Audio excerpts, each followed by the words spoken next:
Art and culture, कला एवं संस्कृति को कवर करते हैं। हरियाणा के जो पंचकुला है, यहाँ पर एक फिल्म सिटी बनाई जाएगी। पंचकुला के पिंजौर में 100 एकड़ जमीन पर। अब जींद का पॉइंट देखिए। धन्ना जाट जयंती, इसका राज्य स्तरीय कार्यक्रम जींद में आयोजित किया गया था। हरियाणा में 2025 में हरियाणा फिल्म महोत्सव, इसका आयोजन रोहतक में महर्षि दयानंद यूनिवर्सिटी है, दयानंद विश्वविद्यालय रोहतक में, यहां पर इसका आयोजन किया गया था। भगवत गीता और भरत मुनि की नाट्य शास्त्र की पांडुलिपि है, उनको यूनेस्को ने memory of the world register में शामिल किया है। सभी को राम राम। हरियाणा हाल फिलहाल की मंथली करंट अफेयर्स सीरीज में आपका स्वागत है। इस सीरीज में हम करंट अफेयर्स टॉपिक्स और मैप के साथ कवर करवा रहे हैं, जिससे आपको याद करने में आसानी होगी और लंबे टाइम तक याद रहेगा। आप इसकी पीडीएफ भी ले सकते हो। उसके बारे में लेक्चर के एंड में डिस्कस करेंगे। अभी लेक्चर कंटिन्यू करते हैं। अब पॉलिटी यानी राजनीति को कवर करते हैं। हमारे राज्यपाल हैं बंडारू दत्तात्रेय। इन्होंने Indian research and development association यानी इरादा, क्या है इसका मतलब? Indian resources and development association, इसके द्वारा एक रेडियो का शुभारंभ किया गया था। उस रेडियो का नाम है इरादा रेडियो। कहां पर? कुरुक्षेत्र में। यह एक सामुदायिक रेडियो है। हरियाणा की पहली बालिका पंचायत की सरपंच बनी है अस्तुति कंबोज। ये फतेहाबाद के गांव बरसीन की रहने वाली हैं। बालिका पंचायत का गठन मतदान के माध्यम से किया गया था, जिसमें 11 से 21 साल की जो बेटियां हैं, उन्होंने इस चुनाव प्रक्रिया में भाग लिया था। और इस पहल का उद्देश्य क्या है? जो बेटी बचाओ बेटी पढ़ाओ अभियान है और लैंगिक समानता के जो उद्देश्य हैं, इसको आगे बढ़ाने के लिए बालिका पंचायत की पहल शुरू की गई है। राष्ट्रीय पंचायत राज दिवस 2025 कब मनाया जाता है? ये 24 अप्रैल को मनाया जाता है, राष्ट्रीय पंचायती राज दिवस। इस अवसर पर राज्य स्तरीय कार्यक्रम पंचकुला में आयोजित किया गया था। हमारे मुख्यमंत्री है नायब सिंह सैनी। इन्होंने ड्रग फ्री हरियाणा के लिए साइक्लोथॉन 2.0 को हिसार से हरी झंडी दिखाकर रवाना किया था और यह समाप्त हुई थी सिरसा में। पंचायती राज व्यवस्था को सक्षम बनाने के लिए जो सुधार किए जा रहे हैं, इसके लिए मुख्यमंत्री जागृत ग्राम पुरस्कार योजना के तहत पुरस्कार दिए जाएंगे। इसकी शुरुआत हुई है 24 अप्रैल 2025 से। 24 अप्रैल को क्या मनाया जाता है? पंचायती राज दिवस, राष्ट्रीय पंचायती राज दिवस। हरियाणा में जो गर्भवती महिलाएं हैं, इनके लिए एक पहल की शुरुआत की गई है, जिसका नाम है सहेली। जो गर्भवती महिलाएं जिनके पास पहले एक लड़की है और उसके बाद वे प्रेग्नेंट होती हैं, तो उनकी देखभाल के लिए एक सहेली प्रदान की जाएगी। एक महिला होगी, उसको सहेली का नाम दिया जाएगा। ये सहेली महिला एवं बाल विकास विभाग की जो आंगनवाड़ी कार्यकर्ता होगी या फिर राष्ट्रीय स्वास्थ्य मिशन की आशा कार्यकर्ता होगी। सहेली जो गर्भवती महिला है, उनको गर्भावस्था की पहली या दूसरी तिमाही से लेकर जब तक शिशु का जन्म नहीं हो जाता, तब तक वे गर्भवती महिला का निरंतर सहयोग और उनकी देखभाल करेंगी। पीएम कुसुम योजना में सोलर पंप लगाने में देश में हरियाणा दूसरे नंबर पर रहा है, पहले पर महाराष्ट्र। देखो, पीएम कुसुम का मतलब क्या है? पीएम से तो प्रधानमंत्री, कुसुम से है किसान ऊर्जा सुरक्षा एवं उत्थान महाभियान। ये गवर्नमेंट की स्कीम है जो प्रमोट करती है सोलर एनर्जी को एग्रीकल्चर में यूज करने को लेकर। इसी के थ्रू ही सोलर पंप लगाए जा रहे हैं और हरियाणा दूसरे नंबर पर रहा है, पहले पर महाराष्ट्र। हरियाणा सरकार ने अग्निवीरों को पुलिस भर्ती में 20% आरक्षण देने का फैसला किया है। और वन विभाग में जो फॉरेस्ट गार्ड लगेंगे, जेल वार्डर या फिर खनन गार्ड की नौकरी में अग्निवीरों को 10% आरक्षण दिया जाएगा। और हरियाणा पहला राज्य है जिसने अग्निवीरों को नौकरी देने का प्रावधान किया है। इनके लिए सीट रिजर्व की है। हरियाणा में ऑल इंडिया टूरिस्ट परमिट की वैधता को 12 साल कर दिया है। पहले कितनी थी? ये 9 साल। और केंद्र सरकार की बात करें तो केंद्र में टूरिस्ट परमिट की वैधता 12 साल की है, तो इसी के बराबर कर दिया है। क्योंकि वैसे काफी दिक्कत होती थी कि केंद्र ने तो 12 साल की वैधता दे रखी है, कोई बाहर से आता है तो उसको टूरिस्ट का वीजा, और हरियाणा सरकार ने 9 साल का रखा था। तो ऐसा तो है नहीं कि भाई उसको गिरफ्तार कर लो, काफी दिक्कत होती है ना। तो उसके बराबर ही कर दिया जो केंद्र सरकार में था, यानी 12 साल टूरिस्ट परमिट की वैधता को। देश का पहला राज्य जिसने राष्ट्रीय क्रेच यानी शिशु गृह योजना को लागू किया हरियाणा है। जो महिलाएं काम करती हैं, कामकाजी महिलाएं हैं, वे बिना चिंता के यहाँ पर अपने बच्चों को छोड़ सकती हैं, वहां पर उनकी देखभाल की जाएगी और एक सुरक्षित और अच्छी जगह प्रदान की जाएगी ताकि वे बिना किसी चिंता के अपना काम कर सकें। इकोनॉमी यानी अर्थव्यवस्था को कवर करते हैं। हरियाणा आबकारी एवं काराधन विभाग ने वित्त वर्ष 2024-25 के लिए 63,371 करोड़ रुपए का राजस्व इकट्ठा किया है, राजस्व संग्रहण किया है। और वित्त वर्ष 2024-25 के दौरान हरियाणा में जीएसटी का कलेक्शन 1,19,362 करोड़ रुपए रहा। पिछले साल के मुकाबले में ये 16% ज्यादा है। एग्रीकल्चर एंड एनिमल हस्बेंड्री को कवर करते हैं, यानी कृषि एवं पशुपालन। देखो करनाल से पॉइंट है, करनाल में NDRI national dairy research institute, Hindi में बात करें तो राष्ट्रीय डेयरी अनुसंधान संस्थान करनाल में है। इसके बारे में डिटेल में हमने अपनी हरियाणा जी के फटाफट रिवीजन में करवा चुके हैं इसको कवर, वहां से आप देख लेना एनडीआरआई के हिस्ट्री, कब ये ओपन हुई थी, कब ये करनाल में ट्रांसफर हुई थी, इसके बारे में। बाकी अभी करंट अफेयर कवर करते हैं। तो केंद्रीय कृषि एवं ग्रामीण विकास मंत्री हैं शिवराज सिंह चौहान। ये हरियाणा के एनडीआरआई के 21वें दीक्षांत समारोह में शामिल हुए थे। हरियाणा कृषि विश्वविद्यालय जो हिसार में, इसका क्षेत्रीय अनुसंधान केंद्र है रेवाड़ी के बावल में। इसको मूंगफली में उत्कृष्ट अनुसंधान और विकास कार्यों के लिए सर्वश्रेष्ठ वॉलंटियर केंद्र पुरस्कार मिला है। और यह पुरस्कार क्यों मिला है? जो मूंगफली की उन्नत किस्म है GNH 804, इसको विकसित करने के लिए। इंडस्ट्री यानी उद्योग, इसको कवर करते हैं। जिंदल स्टेनलेस और एबी एनर्जीज ने किस राज्य में सबसे बड़े कैप्टिव औद्योगिक सौर संयंत्र के साथ नया कीर्तिमान बनाया है? ये बनाया उड़ीसा में। जिंदल स्टेनलेस स्टील कहां पर स्थित है? ये हरियाणा के हिसार में। इंफ्रास्ट्रक्चर यानी आधारभूत संरचना को कवर करते हैं। प्रधानमंत्री नरेंद्र मोदी जी ने हरियाणा के Deenbandhu sir Chhoturam thermal power plant में, कहां पर यह थर्मल पावर प्लांट? यमुनानगर में। इसमें 800 मेगावाट की तीसरी अल्ट्रा सुपर क्रिटिकल यूनिट का शिलान्यास किया है। और मुबारकपुर जो यमुनानगर में है, इसमें गोवर्धन संयंत्र का शिलान्यास प्रधानमंत्री नरेंद्र मोदी जी ने किया था। यह गोवर्धन संयंत्र प्रति वर्ष यानी हर साल बायोगैस पैदा करेगा कितनी? 2600 मेट्रिक टन की। हरियाणा के मुख्यमंत्री नायब सिंह सैनी ने हरियाणा की पहली मॉडर्न सिटी का उद्घाटन किया है गुरुग्राम में। हिसार में एयरपोर्ट है, महाराजा अग्रसेन एयरपोर्ट। इसके पास कितने एकड़ में आईएमसी का मतलब क्या है? इंडस्ट्रियल मैन्युफैक्चरिंग क्लस्टर, ये 3000 एकड़ में बनाया जाएगा हिसार एयरपोर्ट के पास।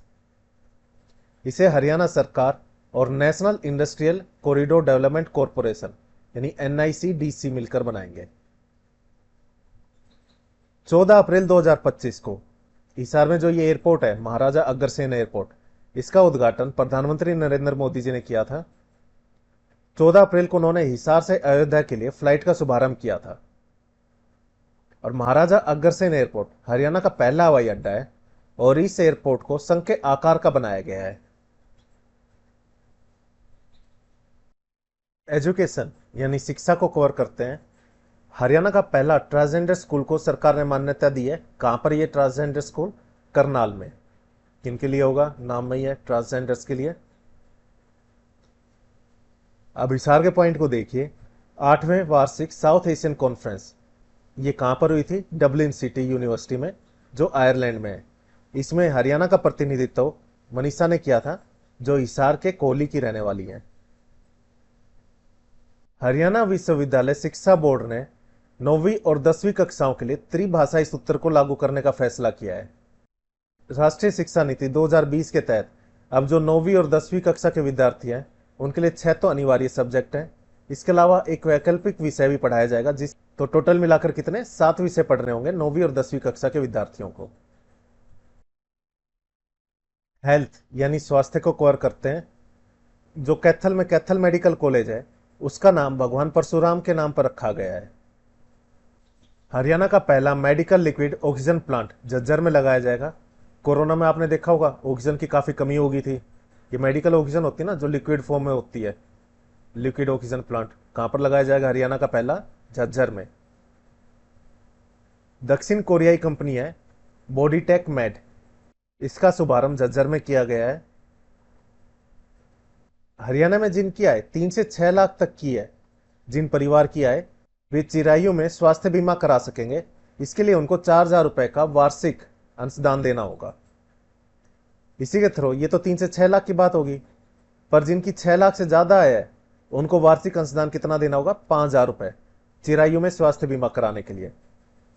और जिनकी 1,80,000 से नीचे है, जो बीपीएल परिवार है, उनका बीमा सरकार खुद कराती है, उनको कोई वार्षिक अंशदान नहीं देना है। और 1,80,000 से लेकर 3 लाख तक के बीच आय वाले परिवारों को वार्षिक अंशदान 1,500 रुपए का देना होगा, अगर वे अपना स्वास्थ्य बीमा कराना चाहते हैं चिरायु योजना के थ्रू। एनएचएम हरियाणा द्वारा एक निगरानी और मूल्यांकन पहल की शुरुआत की गई है। इसका नाम है सार्थक। सार्थक एक मूल्यांकन तंत्र है, संरचित मूल्यांकन तंत्र, जिसके थ्रू जो स्वास्थ्य सुविधाएं हैं उनकी जवाबदेही तय की जाएगी, गुणवत्ता में सुधार किया जाएगा। उसके स्वास्थ्य सुविधाओं के वितरण को सुनिश्चित करने के लिए सार्थक को डिजाइन किया गया है। एनएचएम का मतलब क्या है? National health mission.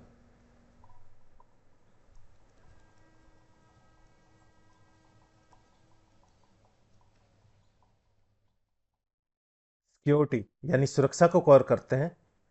हरियाणा की पहली हाई सिक्योरिटी जेल रोहतक के सुनारिया जेल बनने जा रही है। देखो, हाई सिक्योरिटी जेल बनने जा रही है तो यानी यहाँ पर हाई जो तकनीक है उनका इस्तेमाल किया जाएगा, जिससे जेल की सुरक्षा बढ़े और इसके थ्रू नए मानक स्थापित किए जाएंगे। यहाँ पर जो गैंगस्टर हैं, आतंकी हैं या फिर हार्डकोर अपराधी हैं, यानी जो रेगुलर अपराध करते हैं, बड़े बड़े अपराध करते हैं, उनको रखा जाएगा इस कड़ी निगरानी में।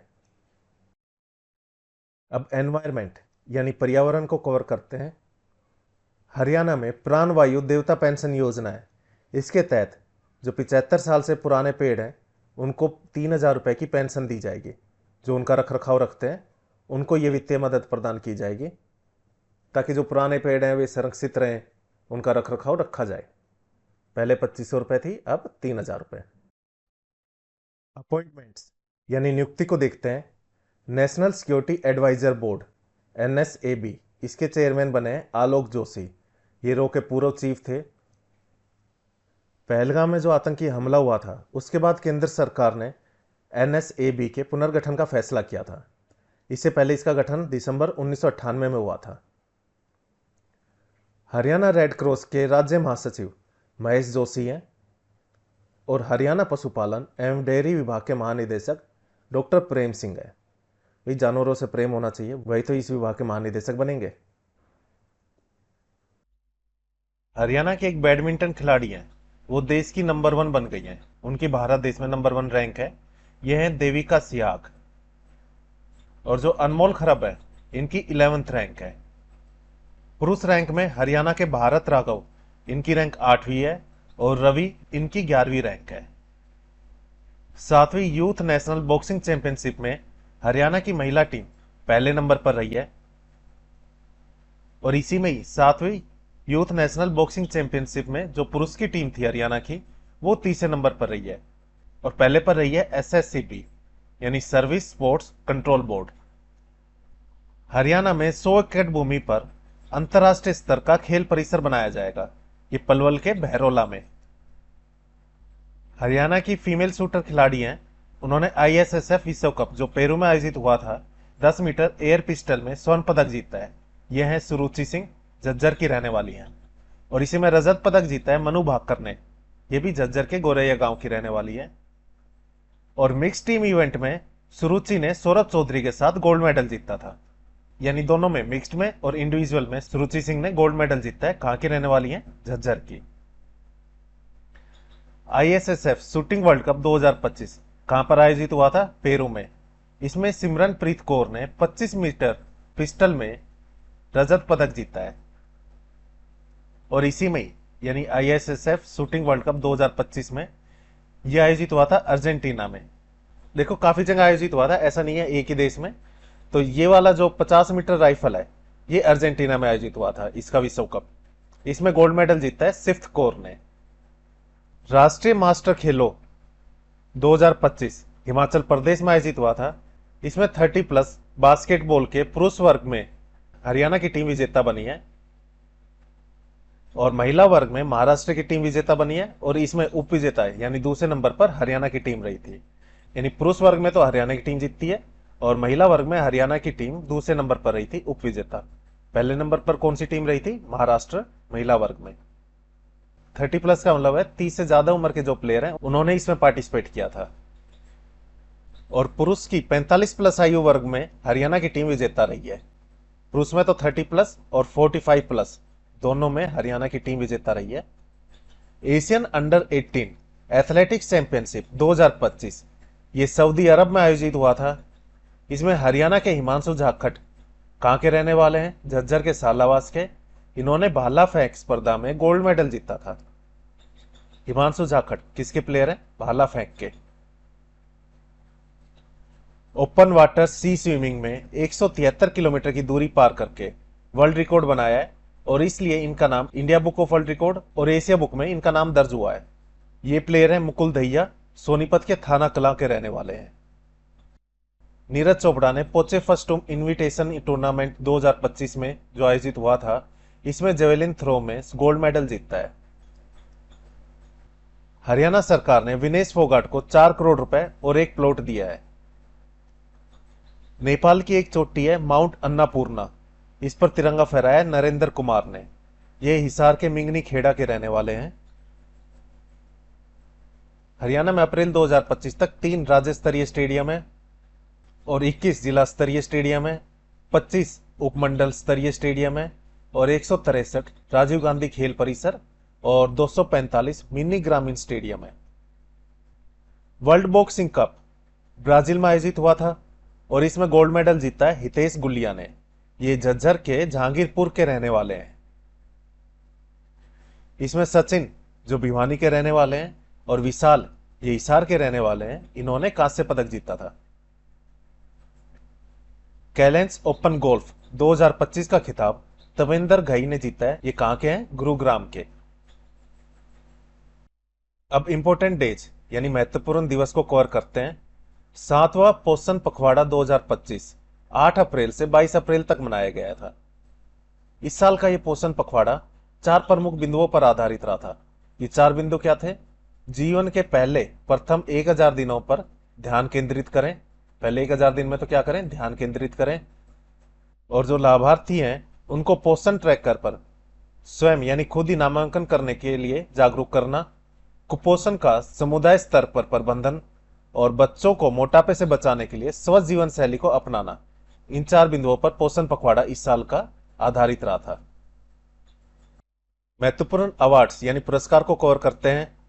अनुराधा गर्ग ये गुरुग्राम की रहने वाली हैं। ये भारत की पहली मिसेज ग्लोबल इंटरनेशनल बनी है। कहां पर आयोजित हुआ था ये मिसेज ग्लोबल इंटरनेशनल? चीन में। बच्चों के आधार नामांकन में सर्वश्रेष्ठ प्रदर्शन करने वाले राज्य की श्रेणी में भारतीय विशिष्ट पहचान प्राधिकरण यानी UIDAI प्रतिष्ठित पुरस्कार से सम्मानित किया गया है हरियाणा को। हरियाणा के 6 वर्षीय छात्र ने, कौन है ये? उदयवीर, फतेहाबाद के रहने वाले हैं। इन्होंने 23 मिनट और 59 सेकंड में 50 देशों के झंडों की ड्राइंग बनाकर इंडिया बुक ऑफ रिकॉर्ड्स में अपना नाम दर्ज करवाया है। NSS का मतलब क्या है? National service scheme. National service scheme. इसमें बेहतर प्रदर्शन करने के लिए राज्य स्तरीय अवार्ड से सम्मानित किया गया है पूजा जांगड़ा को। हिसार की रहने वाली हैं ये। और वर्ल्ड वाटर वॉरियर्स अवार्ड से नवाजा गया है हरियाणा जल संसाधन प्राधिकरण को। यानी जो भूजल यानी जो जमीन के अंदर पानी रहता है उसके प्रयोग के संतुलन को बनाए रखने के लिए इनको इस अवार्ड से नवाजा गया है। और ये कब गठित हुआ था? हरियाणा जल संसाधन प्राधिकरण 2020 में। रिपोर्ट्स एंड इंडिसेस यानी रिपोर्ट्स और सूचकांक को कवर करते हैं। न्यूज वीक ऑफ स्टैटिस्टा की वर्ल्ड बेस्ट हॉस्पिटल 2025 की रैंकिंग में जो PGI चंडीगढ़ है इसको 228वां स्थान मिला है। टाइम्स हायर एजुकेशन एशियार यूनिवर्सिटी रैंकिंग 2025 में हरियाणा के हिसार में है जीजेयू विश्वविद्यालय, गुरु जम्बेश्वर यूनिवर्सिटी।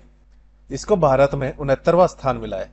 देखो भारत में तो 69वां मिला है, पर अगर एशिया यूनिवर्सिटी रैंकिंग की बात करें यानी एशिया में 501 से 600वें बैंड में इसको जगह मिली है। कब की बात हो रही है? 2025 की। देश में पंचायत उन्नति सूचकांक में हरियाणा की एक पंचायत है संजौली, कहां पर है? पानीपत में। इसको 9वां स्थान मिला है। और पहला स्थान मिला है तेलंगाना की बरनापुर पंचायत को, किसमें? पंचायत उन्नति सूचकांक में। हरियाणा सरकार के स्वच्छ सिटी सर्वे में पहला स्थान हासिल किया है मानेसर नगर निगम को, कहां पर है? गुरुग्राम में। टोटल 87 नगर निकायों में इसका पहला स्थान रहा है। और दूसरे नंबर पर यमुनानगर नगर निगम रहा है, थर्ड पर अंबाला नगर निगम रहा है। और हरियाणा में कुल कितने नगर निगम है? 11। मानेसर 11वां बना है, सबसे लेटेस्ट बना है। इंडिया जस्टिस सर्वे 2025 में हरियाणा राज्य को 12वां स्थान मिला है, पहले पर कर्नाटक रहा है। बुक्स यानी पुस्तकों को कवर करते हैं। अहम शिवम नाम की पुस्तक लिखी है, इसके लेखक हैं डॉक्टर राज नेहरू। ये श्री विश्वकर्मा कौशल विश्वविद्यालय जो पलवल में है, इसके कुलपति है। देखो एग्जाम में क्वेश्चन कुछ भी आ सकता है, हर एक लाइन इंपॉर्टेंट है। ये भी आ सकता है श्री विश्वकर्मा कौशल विश्वविद्यालय कहां पर है? पलवल में। कुलपति कौन है? डॉक्टर राज नेहरू। अहम शिवम नामक बुक किन्होंने लिखी? डॉक्टर राज नेहरू ने। मिसलेनियस यानी मिश्रित को कवर करते हैं। प्रधानमंत्री नरेंद्र मोदी कैथल आए थे। इन्होंने कैथल के रामपाल कश्यप को जूते पहनाए थे, क्योंकि हमारे प्रधानमंत्री नरेंद्र मोदी से मिलने के लिए इन्होंने 14 साल तक जूते नहीं पहने थे। इन्होंने 14 साल पहले कसम खाई थी कि जब तक नरेंद्र मोदी जी पीएम नहीं बन जाते और वे खुद उनसे नहीं मिल लेते तब तक वे जूते नहीं पहनेंगे। तो अब जाकर इन्होंने जूते पहने हैं। और किन्होंने पहना है? नरेंद्र मोदी जी ने, जो हमारे देश के प्रधानमंत्री हैं। इस लेक्चर में इतना ही।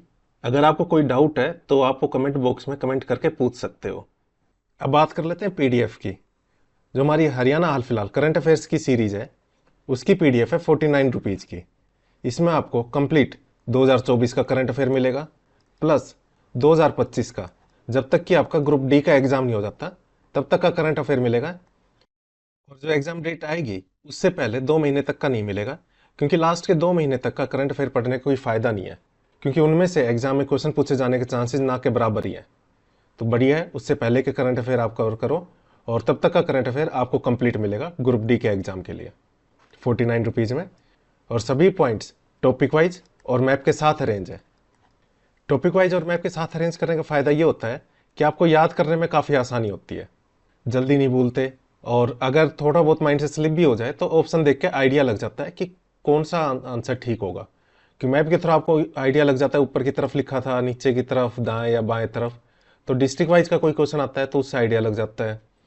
टॉपिक वाइज भाई टॉपिक के साथ सारी चीज़ें रहती हैं, जैसे अवार्ड्स हैं, सारे अवार्ड्स एक साथ हैं तो याद करने में आसानी होती है। या फिर रिपोर्ट्स एंड इंडिसेस यानी सूचकांक जो रहते हैं वो सारे एक साथ, रैंकिंग एक साथ है तो याद करने में काफ़ी आसानी रहती है। इसलिए टॉपिक और मैप के साथ अरेंज किए हैं ताकि आपको याद करने में काफ़ी आसानी हो। और हमारी हरियाणा जीके फटाफट रिवीजन की सीरीज 39 रुपीज़ की है। देखो इसके 2 तरह से फ़ायदे हैं। एक, आपने हरियाणा जीके नहीं पढ़ी है और बेस स्ट्रॉन्ग करना है तो उसके लिए आपको काफ़ी हेल्प करेगी। सिर्फ 35 पेज की पीडीएफ है और हरियाणा के सभी इंपॉर्टेंट पॉइंट्स इसमें कवर हैं। ये भी मैप और टॉपिक के साथ अरेंज है। या फिर आपको एग्जाम से पहले रिवाइज करना है तो मुश्किल से, अगर आपने हरियाणा जी के पहले पढ़ रखी है तो मुश्किल से 4 से 5 घंटे लगेंगे इसको कवर करने में। और हरियाणा के सभी इंपॉर्टेंट पॉइंट इसमें कवर है। अगर आप ये दोनों पीडीएफ लेते हो तो दोनों का प्राइस है 59 रुपीज़। इसके लिए आपको करना क्या है, 9958049906 इस पर यूपीआई करके पेमेंट करनी है और जो स्क्रीनशॉट है वो इस पर व्हाट्सएप कर देना है। वो रिसीव होते ही हम आपको पीडीएफ सेंड कर देंगे। इसमें इतना ही। Thank you. जय हिंद, जय भारत।